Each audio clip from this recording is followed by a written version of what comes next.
Now it seems programming the various devices with the Pickit2 pick programmer causes some issues.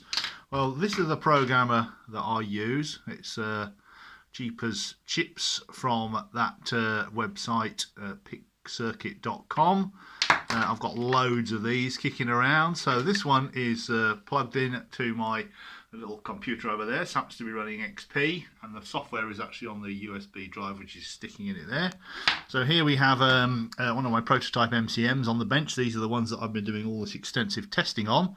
And this is BCM Interceptor, and then we've got an IMA CNC PMP. So we'll program them both to demonstrate it. So you obviously have to have the Pickit2 software installed, and once you have it installed, then what you do is you must on these boards here, so that they don't backfeed and try and power the entire MCM, you must take off the little jumper there, which I've just removed. And you put on the programming lead, and that goes on there, and you always have it so that the positive lead, the red lead there, goes to pin 1 on the PIC circuit, on the PCB. And also, if you've got any connections on this pin out here, the screw connector here, which is for the high and low ALF, RLF flags detection, and I actually have switches connected to this, so I've unplugged those. They would normally plug in there. There's a 3.5mm socket which goes in there as a switch. So basically you mustn't have anything connected on these as well, because these two lines here, the first two, are shared with two of the lines on here, so that will corrupt the programming if you have anything across those. So they just need to be basically open circuit. So let's go to the software on the screen. I'm afraid it'll be however focused it is. So there we have the Pickit2 software. Now this is running on XP. Now I do not use manual device selection. I always go to first, tools, and check communication. So that's the first thing. So it'll try and talk to the PIC, and in this case it's found that it's a Pickit2F1840, because we're going to upgrade my BCM Interceptor to that. So it's found that, and you have to have program memory enabled, which is this tick here. You also have to have program the EEPROM enabled, which is this tick down here. I usually power on the device by ticking the 5 volts option here. So then we go to File, Import Hex. You don't need to erase the device first, and we look at try and find the hex file that I'm interested in. I'll just make that a bit bigger. Date modified. So here we have it here. It's the second item down on this list, BCMI 12F1840. So select that, open that, and it should say hex file successfully imported, which it has done then, and all we then do is click write. And 3 seconds later we get the green all clear, and it's done it. So just to confirm the settings for the Pickit circuit for you, so we'll go on to File, nothing to change there. I don't use the device family. I always use check communication first, because that finds out what the device is. Then the program itself, I always have verify on write ticked and clear memory buffers on arrays, and on tools drop down menu I always have fast programming ticked.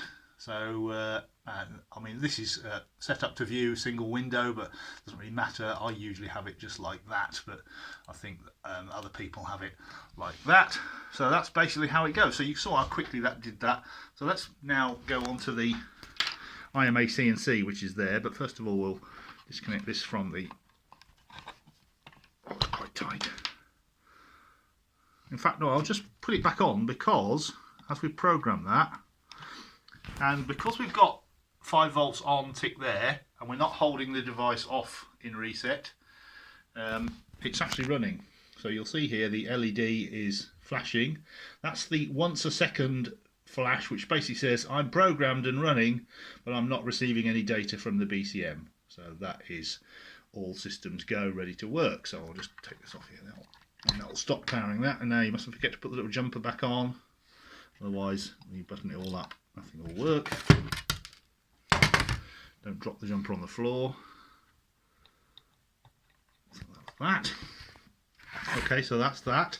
So here we have the IMA CNC P&P. So again, it's got a little jumper on the board. Take that off, and we'll connect the Pickit to it. And one, I believe, is this end. This should be about right. So then we go back to the programming menu and we do tools, check communication. It should detect that, and it has pick 16F1825. That's the one we want. So then we go to file, import hex, and we want the IMA CNC P&P slave, the one at the top there. Open that and click write again, and 3 seconds later it's done. And as you can see, it's sat there now. That's done. So we'll just take that off there. Gosh, tight. That's quite tight, that one. And don't forget to put the jumper back on again, otherwise you'll be stuck without any power later.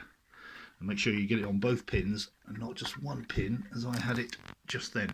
So that's it. So that's how I do my programming.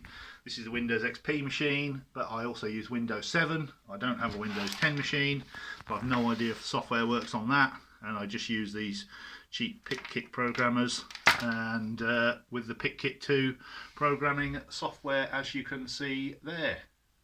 So I don't think there's much more I can say about that. If your programming is not working correctly, then you may have an issue with your board, or you may have a bad pick, or you may have a bad program, or your software may not be installed correctly. There's a million things that could possibly go wrong, but you can see when it works, it should be very simple and very quick.